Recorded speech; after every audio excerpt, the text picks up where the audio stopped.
Navigating political tensions can be challenging, especially in the wake of inauguration that sparked strong emotions on all sides. Joining us today is a licensed therapist to share practical advice on how families can maintain harmony, foster understanding, and reduce stress during politically charged times. Let's welcome Dr. Jason Platt. Hello, Dr. Jason Platt. Thanks for joining us today.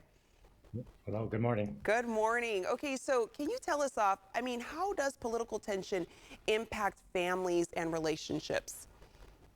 Yeah, there's stress in the air. There's divisiveness in the air. There's, some contention, and that's happening at the societal level, and that can trickle down to families and to couples. And political, orientation is something that's very personal to people. It's very tied to people's identity. So when a political discussion is tense, then people can take that to be an attack on themselves. Yeah, those conversations can sometimes get heated. So, with the inauguration, it took place this week, which can be a symbolic and emotional moment for people. How might this affect family dynamics overall?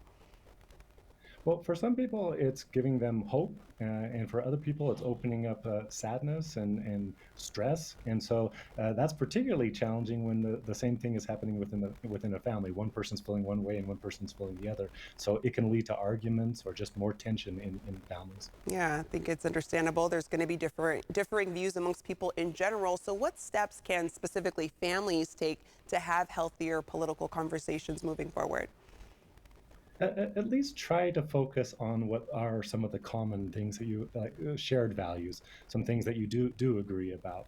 And then when you do engage and talk about these things, try to do it from a respectful space, and really try to avoid any sort of contentious or contemptuous statements, because that never helps. It might feel good in the moment, but it Mhm. just leads to more difficulty in the relationships going forward. Yeah. And then we talked about families. What advice do you have for couples with opposing political views? Because that might be something maybe they didn't discuss early on, and now these conversations are happening. How can they navigate that? Well, first, they should see that when differences are coming to the forefront, this is actually a possibility for developing greater intimacy. They're getting to know each other better. The effort, again, is just to be able to focus on what do they share in common, and then how are they going to navigate these differences. And as they go through that, it's sort of like a crucible. It refines things in the relationship and can actually lead to greater connection. Yeah, it's helpful to have those conversations to know where you each stand and communicating through that. How can parents maybe even help their children navigate political tension in the households? Because for kids, teens, this might be new to them. So, what do you suggest? Well, it's super important that the parents are working on being able to talk to each other in ways that are respectful so that they can model that for their children. And another idea is to sort of do an emotion coaching where you help children sort of name what is the emotion that they're feeling as they're dealing with different things that are influenced by the politics that are going on.